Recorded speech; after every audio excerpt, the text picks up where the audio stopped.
प्रसिद्ध गायक रघु दीक्षित यांच्या पाश्चात्य संगीताची जादू आज नाशिककरांनी सुला फेस्टमध्ये अनुभवली। पहिला दिवस पार पडला तो भारतीय संगीतावर ठेका धरतच। पाहुयात आजच्या दिवसासंदर्भातला हा खास रिपोर्ट।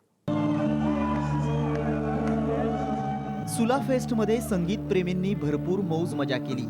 आजचा दिवस भारतीय संगीतकारांच्या नावावर राहिला।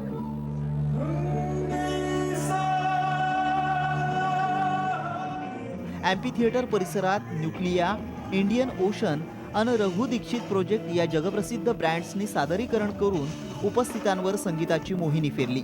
सुला फेस्टची अनुभूती घेण्यासाठी नाशिककर संगीतप्रेमींसह देश विदेशातून आलेले संगीतप्रेमी थिरकले।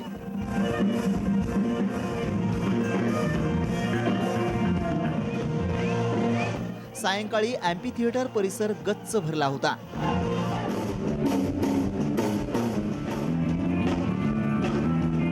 वसंत उत्सव भी गए थे हम पुणे में, और वहाँ पर बहुत सुंदर सुंदर हमने गाने वाले सुने, और हम लोग प्रिविलेज थे कि उस मंच पे हम थे। मराठी नाट्य संगीत तो मैं ख़ास तौर पर बचपन से बहुत बार सुनता आया हूँ। मेरे पिताजी गाया करते थे, तो अब उनको कहाँ से उसका शौक़ आया मुझे पता नहीं, लेकिन मैंने बहुत सुना है। भीमसेन जोशी जी को सुना है, और मेरे एक थोड़ी देर के लिए गुरु भी थे, तो उनसे भी मराठी नाट्य संगीत मैं सुन पाया, तो बहुत ही सुंदर है। हम तो पहली बार आए हैं नासिक और फिर सुला, तो हम सबको बहुत ही अच्छा लगा। मैं इतना बता दूं कि रास्ते पे हमने क्या खाना खाया यार।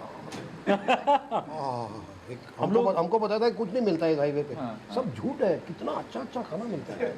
तो हम लोग तो बहुत पेट से सोचते हैं। हाँ, बहुत खुशी खुशी आए यहाँ पर, और यहाँ पे आके देखा बहुत सुंदर सेटअप है फेस्टिवल का। और फिर परफॉर्मेंस में तो मज़ा ही आया। ऑडियंस बहुत अच्छी है, और हमने आज पूरे दिन 3-4 परफॉर्मेंस देखे जो दूसरे आर्टिस्ट के हैं, तो बहुत ही सुंदर अप्रिशिएटिव ऑडियंस है। और मगर अभी तक मैं सुला का कुछ टेस्ट नहीं कर पाया, क्योंकि शो अभी खत्म हुआ है। यंदा पहिल्यांदा सुरू केलेल्या ट्रॉपिकल स्टेज भोवतीही संगीतप्रेमींनी गर्दी केली होती।